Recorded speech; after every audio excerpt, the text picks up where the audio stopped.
Hey guys, welcome back to TechMan. Today, let me show you how to see who saved your number on GetContact.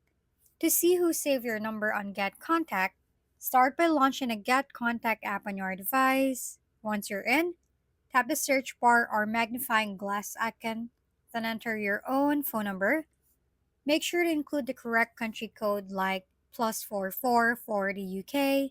After searching, Get Contact will show you a list of tags or names that others have used to save your number in their contact list. These tags come from users who've granted the app access to their contact, so not every tag is guaranteed or current. If you see anything inappropriate or incorrect, you can easily request to have it removed through the app settings. Just remember, your tag visibility depends on privacy policies and what data has been shared will get contact. It's a fun and interesting way to see how others identify you. If we've been helpful, kindly give us a thumbs up and don't forget to hit the subscribe and bell button for more contents. For any questions and suggestions, comment down below.